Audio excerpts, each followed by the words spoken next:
आप सभी का केडी केमिस्ट्री आईक्यू में स्वागत है। हम लोग हैलो एल्कीन तथा हैलो एरीन तथा हैलो एरीन पढ़ रहे थे। आज बेटा हम लेक्चर नंबर 7 की तरफ बढ़ रहे हैं। हैलो एल्केन हमारा फिनिश हो गया था, तो आज हम लोग हैलो एरीन पढ़ेंगे। ठीक है, हैलो एल्केन हमारा समाप्त हो गया था, आज हम लोग हैलो एरीन पढ़ेंगे। ठीक है बेटा, तो बिना समय बर्बाद किए सीधे अपने लेक्चर की तरफ आगे बढ़ते हैं। हैलो एरीन,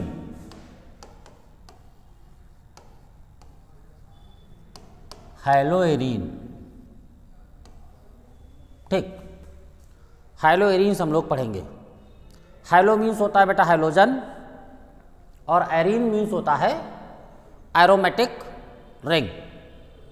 मतलब अगर किसी भी एरोमेटिक हाइड्रोकार्बन से, ध्यान दीजिए बात को, अगर किसी भी एरोमेटिक हाइड्रोकार्बन के हम हाइड्रोजन परमाणु से, एक एच हम ओपन करके दिखा रहे हैं बेटा, इस एच को हम क्या करें, हैलोजन के द्वारा रिप्लेस कर दें, प्लस एक्स माइनस एच, तो हमें क्या प्राप्त हो जाएगा, हैलो एरीन प्राप्त हो जाएगा।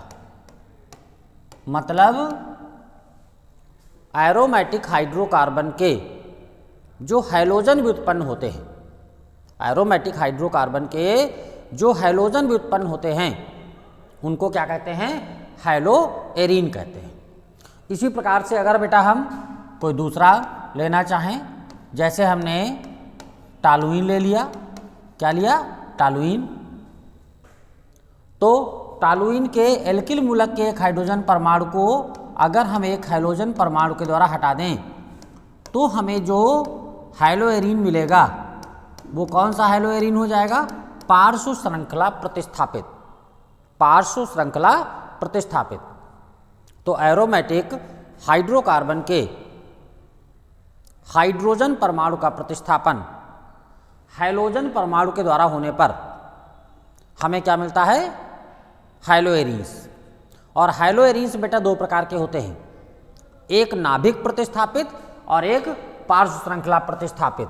कौन कौन से, एक नाभिक प्रतिस्थापित होते हैं, नाभिक प्रतिस्थापित एरिल हैलाइड,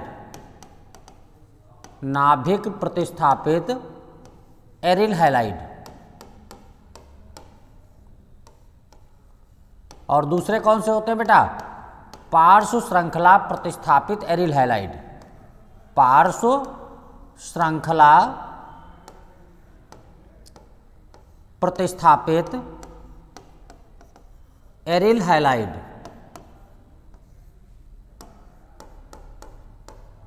ठीक, अगर हाइड्रोजन परमाणु बेंजीन नाभिक के हाइड्रोजन परमाणु को हटाए तो हमें क्या मिलेगा, नाभिक। जैसे ये वाला हमारा क्या है बेटा, ये हमारा नाभिक प्रतिस्थापित एरिल हैलाइड है।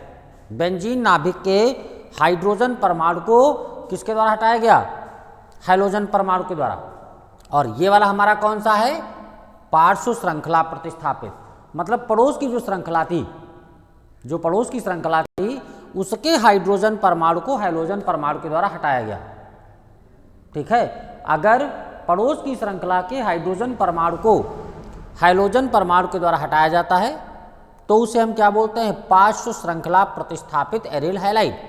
और अगर बेंजीन रिंग के हाइड्रोजन परमाणु को हैलोजन परमाणु के द्वारा हटाया जाता है तो उसे हम क्या बोलते हैं, नाभिक प्रतिस्थापित एरिल हैलाइड।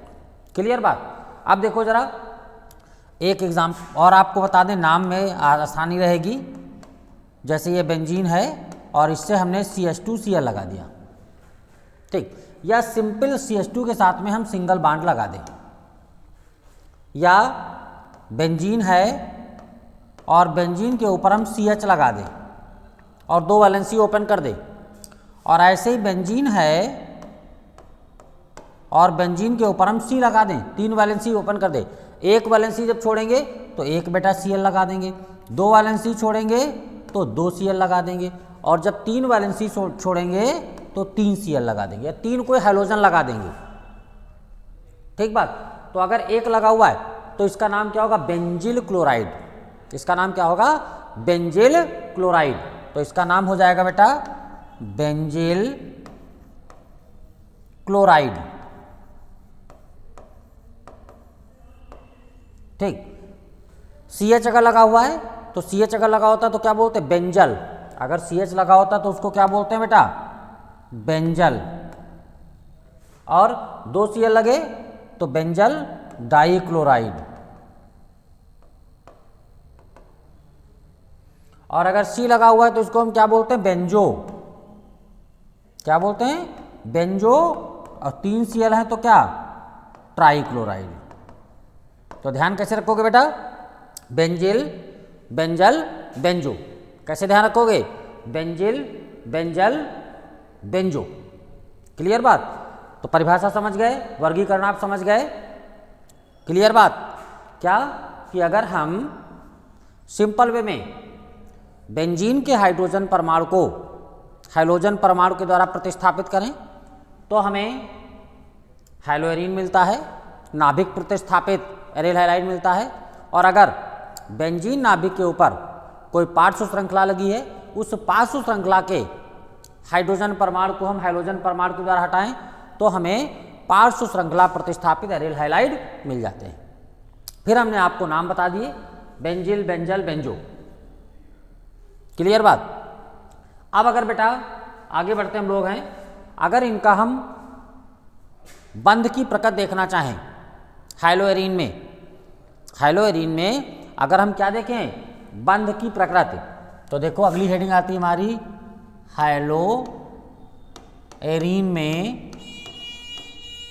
हैलोएरीन में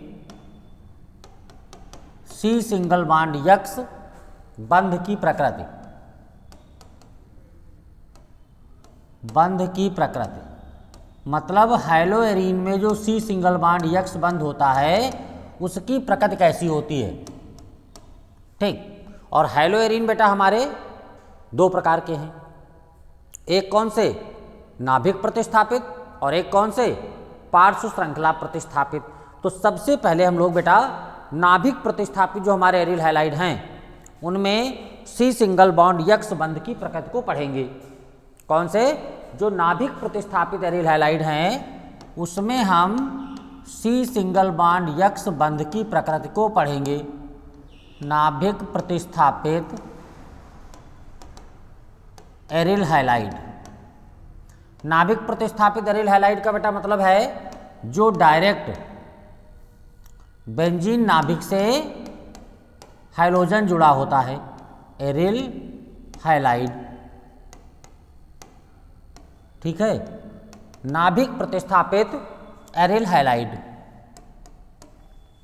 क्लियर बात? तो नाभिक प्रतिस्थापित एरिल हैलाइड में हम लोग क्या करेंगे? कार्बन हैलोजन बंध की प्रकृति को देखेंगे। जैसे देखिए, एक तो हमारे पास में जैसे R single bond CH2 single bond x ये होता है, ये हमारा एल्किल हैलाइड है। दूसरा कौन होता बेटा? दूसरा जैसे हमारा बेंजीन नाभिक है और इसके पास में ऊपर एक्स लगा हुआ है। ठीक, यहां पर अगर आप देखो तो इस वाले कार्बन पर संकरण कौन सा है भाई? 2 हाइड्रोजन सिंगल बंध से जुड़े हैं, एक इधर 4 सिग्मा बंध हो गए। 4 सिग्मा बंध से संकरण कौन सा हो जाएगा? sp3। और यहां पर इस वाले कार्बन पर अगर देखो तो डबल बॉन्ड है, तो संकरण कौन सा हो गया? sp2। बोलो बेटा। तो यहां पर जो संकरण है वो sp3 single bond x sigma bond है, और यहां पर जो संकरण है वो sp2 single bond x sigma bond है। बोलो बेटा, यही तो। तो यहां पर बंध लंबाई क्या है? कम है, और sp3 वाले में बंध लंबाई ज़्यादा है। sp3 वाले में भाई यहाँ पर अगर आप यस करेक्टर देखोगे तो कितना है 25%, और यहाँ पर यस करेक्टर 33%। तो यहाँ पर बेटा क्या, यहाँ पर भाई संकरण कम, बंध लंबाई कम, और बंध लंबाई जब कम है तो बंध को हटाना कठिन है। मतलब अगर आप संकरण के आधार पर देखना चाहो तो sp3 वाले में बंध लंबाई क्या होगी, ज़्यादा होगी, और sp2 वाले में बंध लंबाई कम होगी। तो जब बेटा बंध लंबाई कम होगी तो बंध मजबूत होगा और बंध को ब्रेक करना कठिन होगा, आसानी से प्रतिस्थापन अभिक्रिया नहीं देगा। तो जो हैलोएरिन होते हैं उनमें sp2 single bond x sigma bond होता है। किसमें, हैलोएरिन में, एरिल हैलाइड में sp2 single bond x sigma bond होता है, और sp2 single bond x sigma bond होने के कारण बंध लंबाई कम होती है, और बंध लंबाई कम होने के कारण ये आसानी से प्रतिस्थापन अभिक्रिया नहीं देते हैं, पहली बात। और ये वाले बेटा जो हमारे हैलोएल्केन हैं, हैलोएल्केन क्या करते हैं, यहाँ पर बंध लंबाई ज़्यादा है और हैलोएल्केन आसानी से नाभिक स्नेही प्रतिस्थापन अभिक्रिया दे देते हैं, जबकि हैलोएरिन में बंध लंबाई कम हो जाती है, आसानी से प्रतिस्थापन अभिक्रिया नहीं देते हैं, पहली बात। दूसरी बात, ये तो पहली बात थी। दूसरी बात, अगर बेटा आप इसके अनुनादी संरचनाएं बनाओ, अभी आपको प्रत्यक्षम किम प्रमाणम, अभी आपको जानकारी मिल जाएगी। अगर आप इनकी अनुनादी संरचनाएं बनाओ तो आपको अभी जानकारी मिल जाएगी। ये कोई हैलोजन लगा हुआ है, हैलोजन बेटा कोई भी हो, हैलोजन के बाह्यतम कोष में कितने इलेक्ट्रॉन होते हैं, 7। एक से साझा कर लिए 8 हो गए, एक से साझा कर लिए तो इनके पास कितने लोन पेयर बचे बेटा, इसके पास में 3 लोन पेयर बचे, 3 लोन पेयर। तो ये क्या करेगा बेटा, अपना जो लोन पेयर है उसको बेंजीन नाभिक के साथ में पार्टिसिपेट करेगा बंध बनाने में। देखो ये एक लोन पेयर अनुनाद शो करेगा, ये यहाँ पर आएगा और ये यहाँ पर आ जाएगा, ठीक। तो जब बेटा ये अनुनाद शो करेगा तो यहाँ पर क्या बनेगा, देखो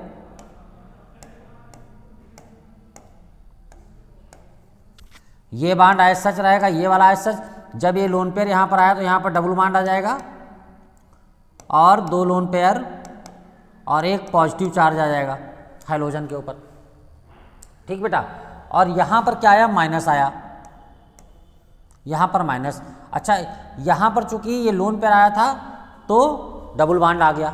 बोलो बेटा, अब जैसे एक बार रोटेट हुआ उसी प्रकार से बार बार ये रोटेट होता रहेगा। अब यहाँ पर प्लस आएगा, प्लस माइनस मिलकर के बंद, यहाँ पर माइनस, क्या बनेगा देखो, यहाँ पर डबल बांड आ गया, यहाँ पर आपका माइनस आ गया, ये तो ऑलरेडी बांड था ही, ये।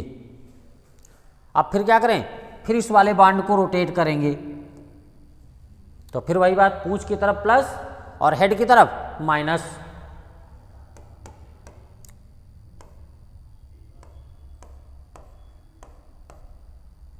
तो ये बांड बना, ये तो ऐसा था ही। अब यहां पर बेटा माइनस आएगा,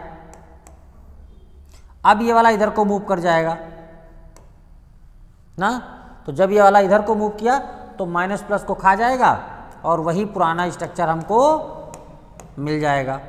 बस क्या हुआ, बंध का रोटेशन केवल बेंजीन नाभिक के अंदर हो गया। तो ये हैलोएरिन की 5 अनुनादी संरचनाएं हैं, देख लो। ये 5 अनुनादी संरचनाएं क्या दिखा रही हैं, 5 अनुनादी संरचनाओं में देखो 3 संरचनाएं ऐसी हैं जिनमें कार्बन और हैलोजन के मध्य में बेटा डबल बांड है।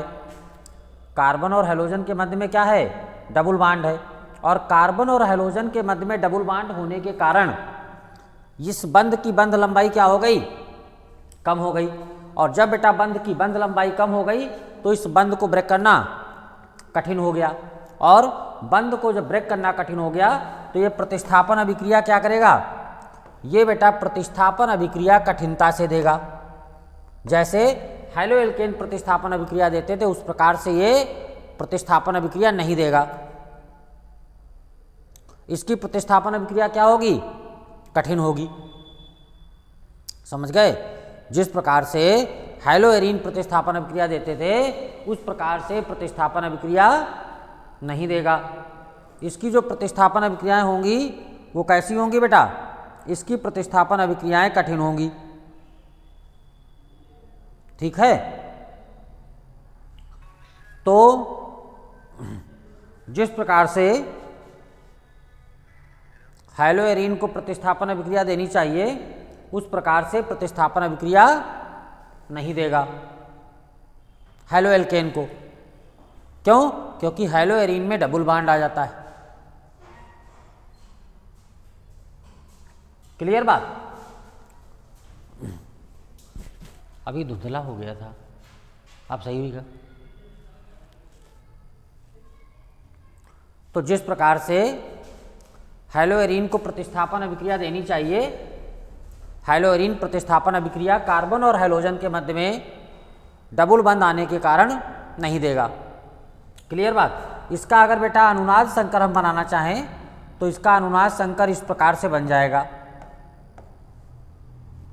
देखो यहाँ पर सिंगल बॉन्ड यक्स है, जितनी ये पोजीशन जहाँ पर माइनस आया था वहाँ पर हम क्या दिखा दें? डेल्टा माइनस का। और देखो ऊपर आंशिक डबल बॉन्ड करेक्टर था तो इसको हम ऐसे करके दिखा दें ना। और यहाँ पर बेटा प्लस आया था, क्यों? और यहाँ पर ये इसका रेजोनेंस हाइब्रिड है। क्या है? अनुनाद संकर है। ये क्या है बेटा? इसका अनुनाद संकर है। ठीक है। ये मतलब ओवरऑल जो अनुनादी स्ट्रक्चर है उनको क्या करता है? रिप्रेजेंट करता है। क्लियर बात? कोई डाउट इसमें? बोलो भाई। तो समझ गए? थोड़ा सा बीच में हल्का डिस्टरबेंस हुआ था, इस वजह से अगर कहीं कुछ उल्टा निकल गया हो तो उसको अन्यथा न ले। मेन बात हम आपको फिर से एक बार रिवाइज करा दें। हैलो एल्केन में जिस कार्बन से हैलोजन जुड़ा होता है उसके ऊपर sp3 संकरण होता है और sp3 single bond x sigma bond होता है। इस कारण से इसकी बंध लंबाई ज़्यादा होती है और यह आसानी से प्रतिस्थापन अभिक्रिया देता है। जबकि हैलो एरीन में डबल बॉन्ड होने के कारण sp2 संकरण होता है और sp2 संकरण होने के कारण sp2 single bond x sigma bond होता है। ठीक, इसकी बंध लंबाई कम होती है, इस कारण से प्रतिस्थापन अभिक्रिया आसानी से नहीं देता। पहली बात। दूसरी बात, जब हमने अनुनादी स्ट्रक्चर बनाए तो क्या देखा कि कार्बन और हैलोजन के मध्य में क्या हो रहा था? आंशिक द्विबंध गुण आ रहा था। आंशिक द्विबंध गुण आने के कारण बंध को ब्रेक करना कठिन था और आसानी से प्रतिस्थापन अभिक्रिया नहीं देता था। अगर आप दिखाना भी चाहो ऐसे कि नाभिक स्नेही के द्वारा प्रतिस्थापन अभिक्रिया होगी कि नहीं होगी न्यूक्लियोफाइल, तो क्या हम भले इसको लिख सकते हैं ऐसे सिंगल बॉन्ड NU, लेकिन ये रिएक्शन बेटा क्या होगी? बहुत ही कठिनता से होगी, बहुत ही कठिनता से होगी। विशेष परिस्थितियों में जब ताप और दाब का प्रभाव लगाएंगे तब ये रिएक्शन होगी। अगर हम ताप और दाब का प्रभाव नहीं लगाएंगे तो ये रिएक्शन नहीं होगी। क्लियर बात? अब बेटा हम पार्श्व श्रृंखला की तरफ चलते हैं। नंबर 2, पार्श्व श्रृंखला प्रतिस्थापित एरिल हैलाइड। पार्श्व श्रृंखला प्रतिस्थापित एरिल हैलाइड। पार्श्व श्रृंखला प्रतिस्थापित एरिल हैलाइड। इसमें क्या होता है? अभी हम आपको वर्गीकरण बता ही चुके हैं कि पार्श्व श्रृंखला प्रतिस्थापित का वर्गीकरण क्या था। ठीक, तो बहुत ईजी है। देखो बेंजीन नाभिक के ऊपर क्या लगा होता बेटा? ऐसे CH2 सिंगल बॉन्ड यक्स ना।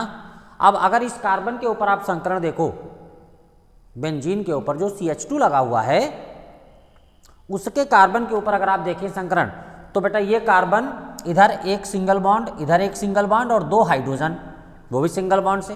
तो यहाँ पर संकरण कौन सा होगा बेटा, इस कार्बन पर sp3 संकरण होगा, और यहाँ पर बंध कौन सा होगा, sp3 single bond x sigma bond, sp3 single bond x sigma bond.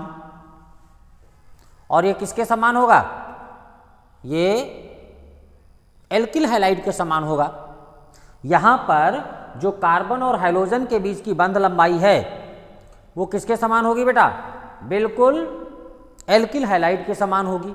तो जब एल्किल हैलाइड के समान होगी तो ये प्रतिस्थापन अभिक्रिया किस प्रकार की देगा, एल्किल हैलाइड के समान दे देगा। इसकी प्रतिस्थापन अभिक्रिया किस प्रकार की होगी, बिल्कुल और बिल्कुल एल्किल हैलाइड के समान हो जाएगी। ठीक, इसमें कोई दिक्कत नहीं होगी। तो अगर आप दिखाना चाहो तो आप प्रतिस्थापन अभिक्रिया कैसे दिखा सकते हो, जैसे हमने यहाँ पर क्या लिखा, CH2 सिंगल बॉन्ड X और प्लस क्या कर दें, न्यूक्लियोफाइल ले लें। तो न्यूक्लियोफाइल क्या करेगा बेटा, X को हटा देगा, X माइनस के रूप में बाहर निकाल देगा, और CH2 से कौन जुड़ जाएगा, आसानी से न्यूक्लियोफाइल जाकर के जुड़ जाएगा।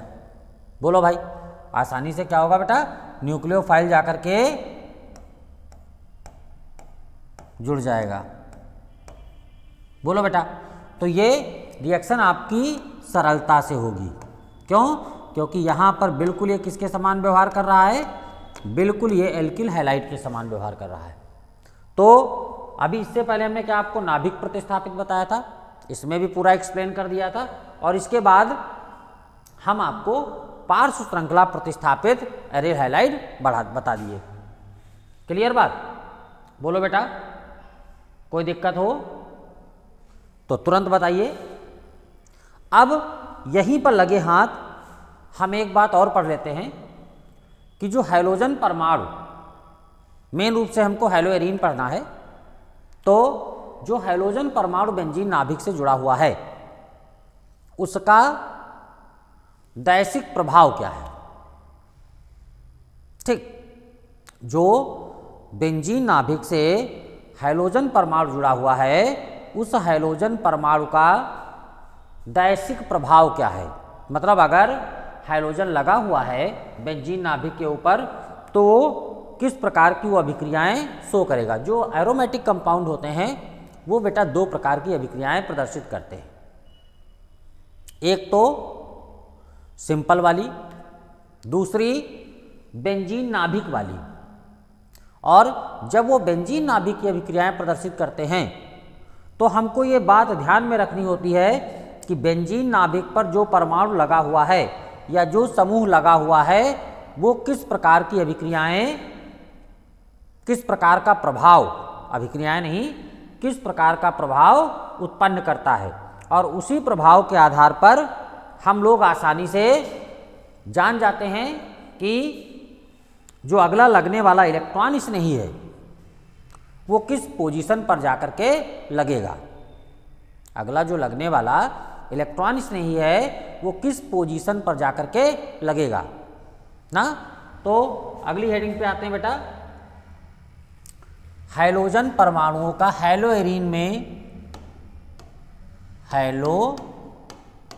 में हैलोजन परमाणुओं का दैशिक प्रभाव, हैलोजन परमाणुओं का दैशिक प्रभाव,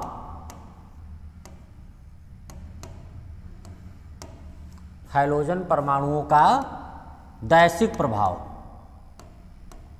मतलब अगर बेंजीन नाभिक से कोई हैलोजन लगा हुआ है तो वो किस प्रकार का बेटा प्रभाव उत्पन्न करेगा। क्लास 11th में इसको आप विस्तृत पढ़ चुके हैं, क्लास 11th में इसे आप विस्तृत पढ़ चुके हैं। वहाँ पर मेन रूप से 2 बातें बताई गई थी। अगर बेटा कोई ग्रुप है, बेंजीन नाभिक है, ध्यान करो इस टाइप से वहाँ पर,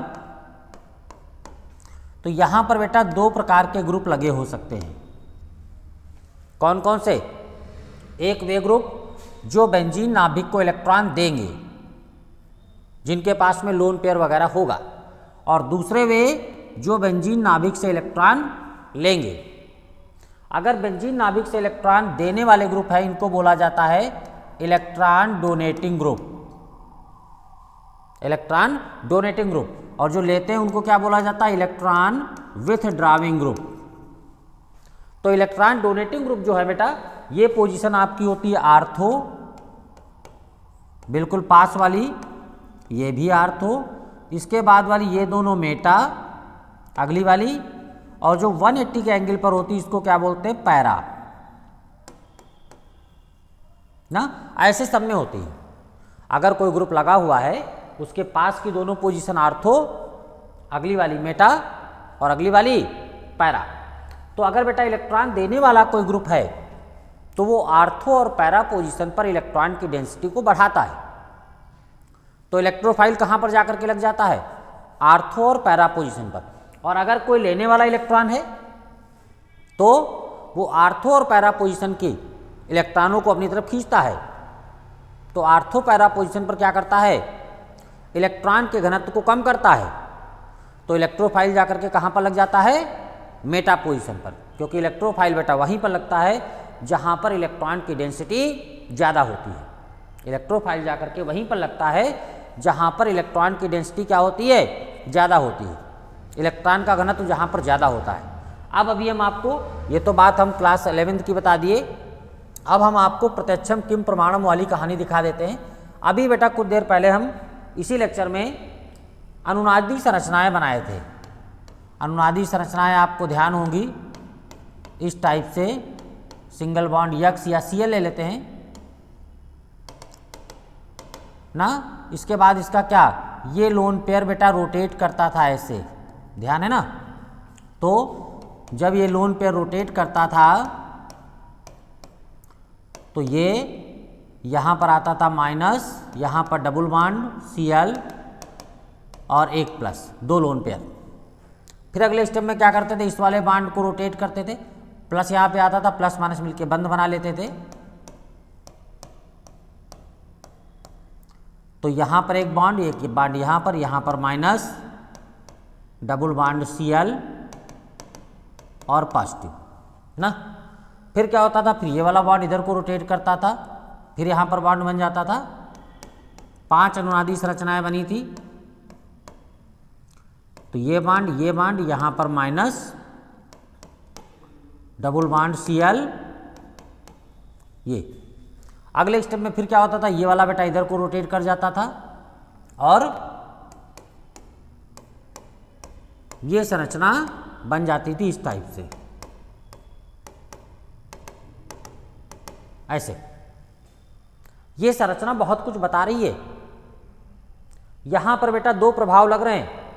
ये हैलोजन के पास में हमने क्लोरीन लिख दिया, कोई भी आप हैलोजन लिख सकते हो। इसके पास में बेटा जो लोन पेयर है वो बेंजीन नाभिक के साथ अनुनाद में भाग ले रहा है, और बेंजीन नाभिक के साथ अनुनाद में भाग लेने पर यहाँ पर मेसोमेरिक या अनुनाद प्रभाव लग रहा है। और अनुनाद प्रभाव भी कौन सा, प्लस यम प्रभाव। कौन सा, प्लस यम प्रभाव। कौन सा प्रभाव लग रहा है, प्लस यम या प्लस आर। प्लस यम के कारण क्या हो रहा है, देखो इधर आर्थो पैरा, आर्थो और पैरा पोजीशन पर माइनस आवेश आ रहा है। और आर्थो और पैरा पोजीशन पर माइनस आवेश आने का मतलब है कि आर्थो और पैरा पोजीशन पर इलेक्ट्रॉन की डेंसिटी बढ़ रही है। आर्थो और पैरा पोजीशन पर माइनस आवेश आ रहा है, इसका मतलब क्या है कि आर्थो और पैरा पोजीशन पर इलेक्ट्रॉन की डेंसिटी बढ़ रही है। तो इलेक्ट्रोफाइल जाकर के कहाँ पर लगेगा, आर्थो और पैरा पोजीशन पर, पहली बात। दूसरी बात यहाँ पर जो बेटा हैलोजन लगा हुआ है, जैसे Cl है, Br है, I है, वो क्या होते हैं, वैद्युत ऋणात्मक होते हैं। वैद्युत ऋणात्मक होने के कारण वो कौन सा प्रभाव शो करते हैं, माइनस I प्रभाव। कौन सा प्रभाव शो करेंगे बेटा, माइनस I प्रभाव। जो हैलोजन लगा हुआ है, हैलोजन कोई भी हो, Br, Cl, Fi, वो क्या करेगा बेटा, वो माइनस I प्रभाव शो करेगा। माइनस I प्रभाव शो करने के कारण वो क्या करेगा, बेंजीन नाभिक से इलेक्ट्रॉनों को खींचेगा। तो बेंजीन नाभिक पर बेंजीन नाभिक से जब इलेक्ट्रॉनों को खींचेगा तो कुल मिलाकर के क्या करेगा, बेंजीन नाभिक पर भाई खींचेगा तो कहाँ के इलेक्ट्रॉन खींचेगा, आर्थो और पैरा पोजीशन के। इसलिए जब आर्थो पैरा पोजीशन के इलेक्ट्रॉन खींच लेगा तो वहाँ पर डेंसिटी कम हो जाएगी, घनत्व कम हो जाएगा, और जब बेटा घनत्व कम हो जाएगा तो वहाँ पर इलेक्ट्रॉन स्नेही आसानी से आक्रमण नहीं कर पाएगा। देखो दोनों प्रभाव, और दोनों प्रभाव एक दूसरे के जस्ट विपरीत। प्लस एम या प्लस आर प्रभाव क्या कहता है, प्लस एम या प्लस आर प्रभाव ये कहता है कि जो हाइड्रोजन परमाणु के साथ में पास में लोन पेयर है, जो हाइड्रोजन परमाणु के पास में लोन पेयर है वो क्या कर रहा है, इस बेंजीन नाभिक के साथ में अनुनाद में पार्टिसिपेट कर रहा है, और अनुनाद में पार्टिसिपेट करने के कारण आर्थो और पैरा पोजीशन पर इलेक्ट्रॉन के घनत्व को बढ़ा रहा है। तो जो अगला इलेक्ट्रॉन स्नेही है वो आर्थो और पैरा पोजीशन पर जाकर के लगेगा। इसके विपरीत दूसरा प्रभाव, चूंकि हाइड्रोजन क्या होते हैं, वैद्युत ऋणात्मक होते हैं, और वैद्युत ऋणात्मक होने के कारण वो क्या करते हैं, माइनस आई प्रभाव शो करते हैं। माइनस आई प्रभाव शो करने के कारण वो इलेक्ट्रॉनों को क्या करते हैं, खींचते हैं। तो जब खींचेंगे ये कैसे होते हैं, इलेक्ट्रॉन विथड्राविंग ग्रुप होते हैं। कैसे होते हैं, इलेक्ट्रॉन विथड्राविंग ग्रुप। अपनी तरफ जब वो इलेक्ट्रॉनों को खींचेंगे तो आर्थो और पैरा पोजीशन के इलेक्ट्रॉनों को क्या करेंगे, खींच लेंगे। तो कहां पर जाकर के लगेगा, मेटा पर लगना चाहिए, क्यों, लेकिन बेटा प्लस एम इफेक्ट डोमिनेट करता है। जो प्लस एम प्रभाव होता है वो प्रभावी होता है माइनस आई प्रभाव के ऊपर। जो प्लस आई प्रभाव होता है वो माइनस आई प्रभाव से डोमिनेंट होता है। ध्यान रखना इस बात को। प्लस एम प्रभाव या प्लस आर प्रभाव, इसी को प्लस आर भी कह सकते हो, अथवा प्लस आर प्रभाव ये डोमिनेंट करता है माइनस आई प्रभाव के ऊपर। तो प्लस एम प्रभाव ही प्रभावी होगा। अर्थात जो हैलोएरीन होंगे वो कैसे होंगे, आर्थो पैरादैशिक होंगे। जो हैलोएरीन होंगे वो कैसे होंगे, आर्थो पैरादैशिक होंगे। बट माइनस आई प्रभाव को भी आप इग्नोर नहीं कर सकते हो। तो हैलोएरीन कैसे होंगे, आर्थो पैरादैशिक, लेकिन बेंजीन न्यूक्लियस को क्या करेंगे, डीएक्टिवेट करेंगे।